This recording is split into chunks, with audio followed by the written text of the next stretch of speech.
Hola les hackers! Alors, on se retrouve aujourd'hui pour une petite vidéo ce soir sur les différentes failles web que nous pouvons avoir sur votre site internet. Du coup, je t'avais parlé dans la vidéo précédente des failles SQLi, SQL par injection, des failles XSS, script non cross-site scripting, et de la faille upload, donc l'envoi de fichiers. On est d'accord? T'as suivi? J'espère que t'as suivi parce que je vais pas le refaire 4 fois. Ok, alors, ici on se retrouve dans le deuxième article sur les attaques web. Comme tu as pu le voir dans le GDDH 3.1, celui-ci était basé sur les attaques de base, et aujourd'hui on va parler de deux failles qui sont encore totalement accessibles sur Internet, la faille include et la faille CSRF. Ok, d'accord?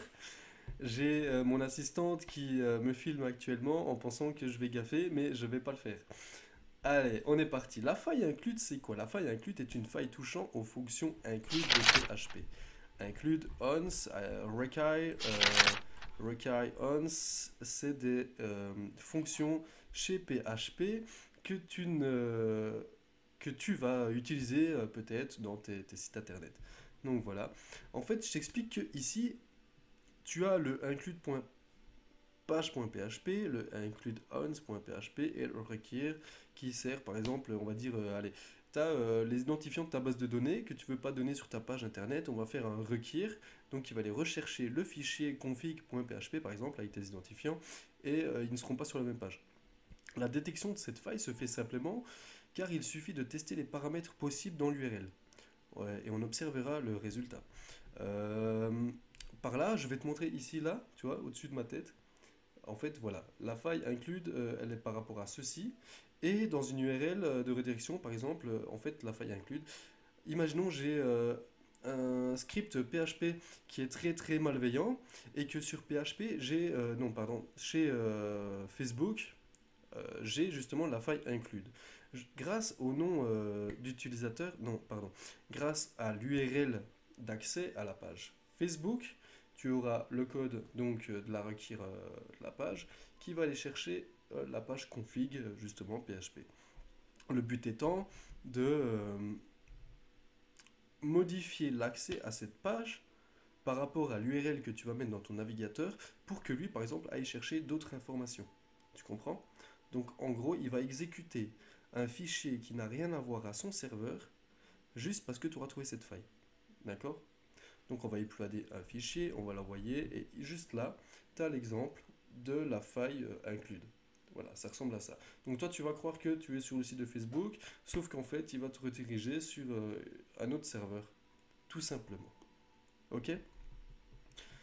Pour ce faire et comprendre cette faille, on peut afficher la source du site internet avec la touche CTRL-U, CTRL plus U, tu lui fais clac-clac et tu verras le code source de la page. Ok. Voilà, donc maintenant, le plus important, c'est de savoir que à chaque fois que tu vas aller sur un site internet, prépare-toi psychologiquement à regarder l'URL. Voilà, tu tomberas de moins haut si tu connais l'URL et que tu te dis, tiens, pourquoi est-ce que je suis sur le site de Facebook et qu'il me donne une deuxième URL en même temps? C'est pas logique, c'est pas normal. Voilà, ça c'est la base du hacking. C'est-à-dire que tu vois une faille, tu vois quelque chose qui te paraît bizarre, et tu te dis, il y a un petit souci, donc tu vas chercher. On est d'accord? Voilà, c'était la faille include.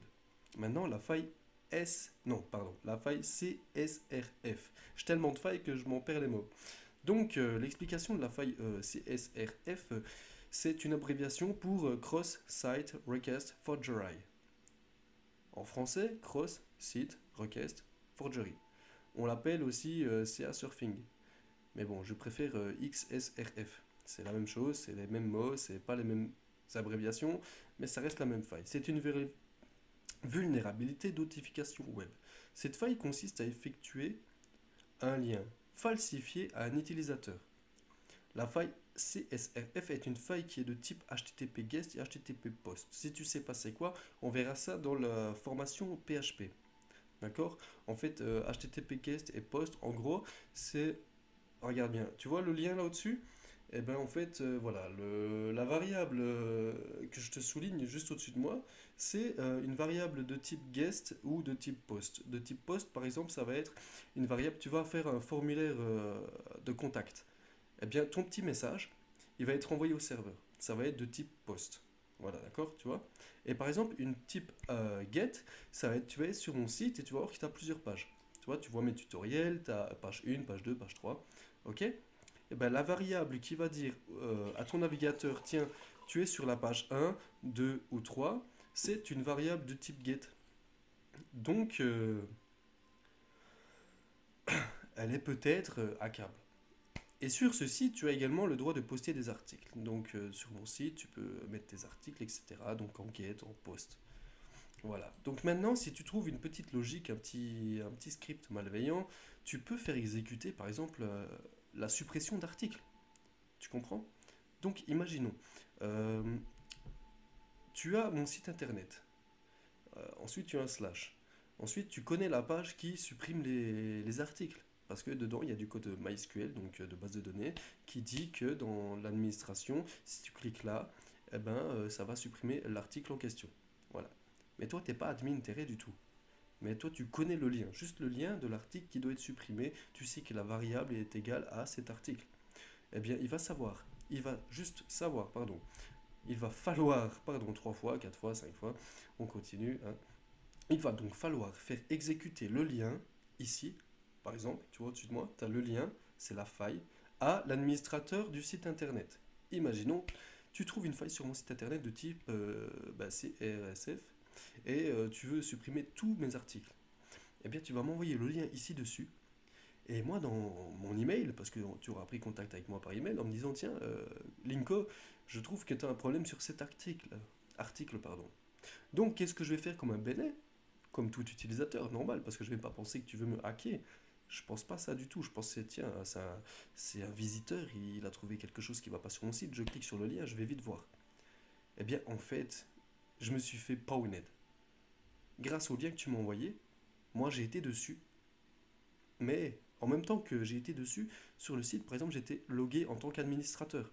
Donc j'avais tous les droits sur le site. Tu as juste ouvert un nouvel onglet grâce à ton lien sur mon navigateur qui a supprimé les fichiers.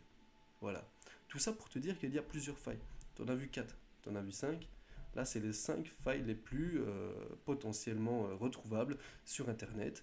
Et je vais t'expliquer tout ça dans le prochain tutoriel. Ok? Voilà. Donc maintenant, tu connais 5 failles. Je t'explique comment elles sont, je t'explique tout. Et on se retrouve plus tard pour le tutoriel de je vais te montrer comment elles fonctionnent vraiment. Là, tu as la méthodologie, tu as les informations nécessaires. Il ne suffit de pas grand-chose, hein. En vrai, tu n'as même pas besoin de moi pour pouvoir les effectuer. C'est un petit peu de logique, et puis bam, tu as ce qu'il te faut. Ok? Bon, bref, si tu as encore besoin de conseils ou quoi que ce soit, tu retrouves le prochain tutoriel, et là, je t'explique l'utilisation des failles de A à Z. J'en profite pour te dire que j'ai toujours mon site internet et que tu peux t'abonner. Allez, à tout de suite.